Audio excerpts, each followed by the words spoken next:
நம்ம இந்த கிளாஸில் என்ன பார்க்க போகிறோம்னா, ஒரு CRUD அப்ளிகேஷன் எப்படி பண்ணலாம் அப்படிங்கிறத பற்றி தான் நம்ம பார்க்க போகிறோம். ஓகே, லாஸ்ட் கிளாஸில் சொல்லியிருப்பேன் CRUD அப்ளிகேஷன் என்னென்னு, அது எப்படி பண்ணலான்னு இந்த கிளாஸில் பார்க்கலாம். முதல்ல CRUDன்னு என்னென்னு சொல்கிறேன். CRUDனா டேட்டாபேஸில் இருக்கிற டேட்டாவை மேனேஜ் பண்ண யூஸ் பண்ணுற 4 பேசிக் ஆப்ரேஷன். அதுதான் CRUD application. Create, read, update, delete.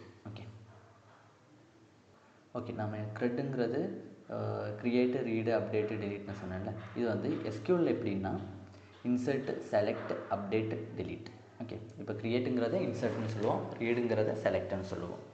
தென் அப்டேட்டு, டிலீட் எல்லாமே காமன் தான். ஓகே, ஒரு ரியல் டைம் எக்ஸாம்பிள்னால் ஒரு ஸ்டூடெண்ட் மேனேஜ்மெண்ட் சிஸ்டம் எடுத்துக்கலாம். ஓகே, சப்போஸ் காலேஜ் ஆஃபீஸ் ஒரு ஸ்டூடெண்ட் டீட்டெயில்ஸை மெயின்டைன் பண்ணுவாங்கள்ல, ஸோ அதனால் அதில் என்னெல்லாம் வேணும்? ID, name, email. Okay, then வந்து ஆஃபீஸ் ஸ்டாஃபுக்கு என்னெல்லாம் ஆப்ஷன்ஸ் வேணும்னா, நியூ ஸ்டூடெண்ட் ஆட் பண்ணுறது, எக்ஸிஸ்டிங் ஸ்டூடெண்ட்டை பார்க்குறது, தென் வந்து ஸ்டூடெண்ட் டீட்டெயில்ஸை எடிட் பண்ணணும், ஸ்டூடெண்ட்டை டிலீட் பண்ணணும்.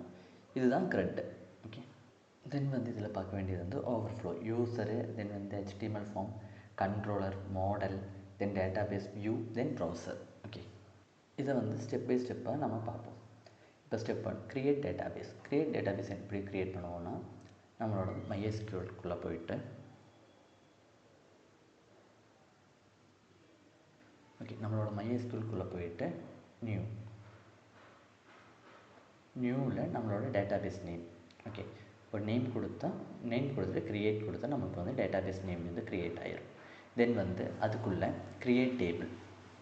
ஓகே, இந்த SQLக்குள்ளே அந்த நேம் சூஸ் பண்ணிவிட்டு இங்கே வந்து க்ரியேட் டேபிள்ஸ் என்ன டேபிள் நேம் கொடுக்கணும். அதுக்கப்புறம் ப்ராக்கெட்டில் வந்து ID int auto increment primary key. Okay, ID int auto increment primary கீன்னு கொடுத்துட்டு, தென் நேம் வேர்கேர் 100, இமெயில் வந்து வேர்கேர் 100. இந்த மாதிரி நம்ம கொடுக்கணும்.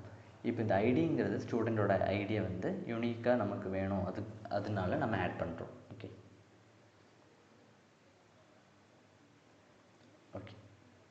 தென் வந்து ஆட்டோ இன்க்ரிமெண்ட்னால நம்ம வந்து வேல்யூவை கொடுக்க வேண்டிய தேவையில்லை, அதனால். ஓகே, தென் வந்து நேம் வந்து ஸ்டூடெண்டோட நேம் வந்து சேவ் ஆகிடும். இப்போது அருண், ராகுல் அந்த மாதிரி எல்லாமே சேவ் ஆகிடும். அதே மாதிரி இமெயிலும் வந்து சேவ் ஆகிடும். ஓகே, தென் வந்து டேட்டாபேஸ் கான்ஃபிகரேஷன். இதை வந்து கோஆர்டினேட்டருக்கு டேட்டாபேஸ் எங்கே இருக்குன்னா ENV ஃபைலில் கான்ஃபிகர் பண்ணணும். ஓகே, நம்ம ஏற்கனவே பண்ணியிருந்தோம்ல.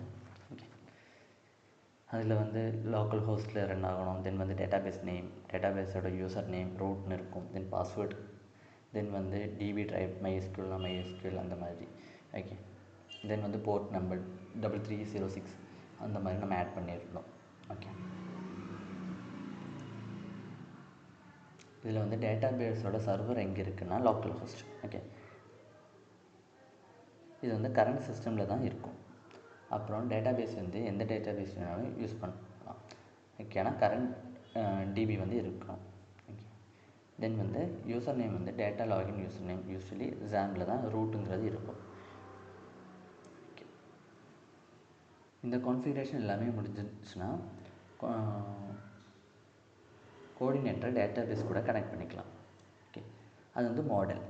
ஓகே, ஆப் மாடல் ஸ்டூடெண்ட் மொடியூலில் நம்ம வந்து புதுசாக ஒரு பேஜ் க்ரியேட் பண்ணி அங்கே வந்து ஆட் பண்ணிக்கலாம்.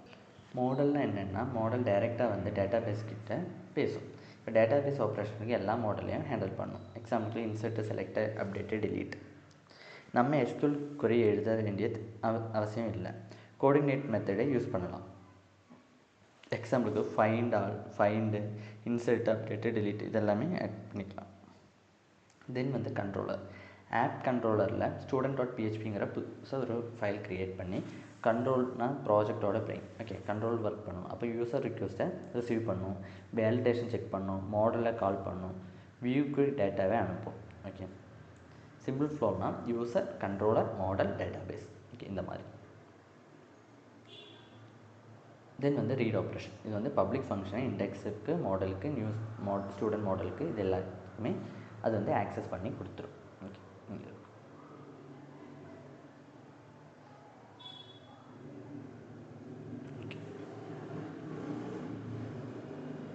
ஓகே, இப்போ அதை எப்படி பண்ணலாங்கிறத பார்க்கலாம். இப்போ நம்மளோட ஃபைலில் வந்து நான் வியூவில் வந்துட்டு ஸ்டூடெண்ட் வியூ டாட் பிஹெச்பிங்கிற இந்த கோடை வந்து நான் ஆட் பண்ணியிருக்கேன். ஓகேவா? ஓகே. தென் வந்து என்ன பண்ணியிருக்கேன்னா, கான்ஃபிகரில் போயிட்டு நம்மளோட ரவுட்ஸில் இதை வந்து கால் பண்ணியிருக்கேன். Okay, student ID, student save ஆகணும், டிலீட் ஆகணும் அப்படிங்கிற இந்த கான்ஃபிகரேஷனை இங்கே நான் சேவ் பண்ணி வச்சுருக்கேன். ஓகே, கான்ஃபிகரில் ஆட் பண்ணியிருக்கேன். ரவுட்ஸில் வந்து ஆட் பண்ணியிருக்கேன். ஓகே, கான்ஃபிக் ஃபைலுக்குள்ளே. ஓகே, தென் வந்து கண்ட்ரோல்ஸ்க்குள்ளே ஸ்டூடெண்ட்ஸ் டாட் பிஹெச்பிங்கிற இந்த ஃபைலை க்ரியேட் பண்ணியிருக்கேன். ஓகே, இந்த க்ரியேட் பண்ணதில் என்ன கொடுத்துருக்கேன், நேமையும் இமெயிலையும் இன்சர்ட் பண்ணணும் அப்படின்னு சொல்லி நான் கொடுத்துருக்கேன். போஸ்ட் பண்ணணும்னு சொல்லி கொடுத்துருக்கேன். அப்புறம் வந்துட்டு மாடல்ஸ்க்குள்ளே ஸ்டூடெண்ட் மாடலுங்கிற இந்த பேஜை நான் ஆட் பண்ணியிருக்கேன். ஓகே, ஸ்டூடெண்ட் மாடலுக்குள்ளே ஸ்டூடெண்ட்டோட ஐடி, நேம், இமெயில் எல்லாமே நமக்கு வந்து சேவ் ஆகணும். ஸோ இதுக்காக நான் க்ரியேட் பண்ணியிருக்கேன். ஓகே, இதுதான் ஒரு க்ரெட் ஆப்ரேஷன் பண்ண வேண்டிய பேசிக் மெத்தட்ஸ் இதெல்லாம் தான். ஓகே, எல்லாருக்கும் புரிஞ்சிருக்கும்னு நினைக்கிறேன். Thank you everyone.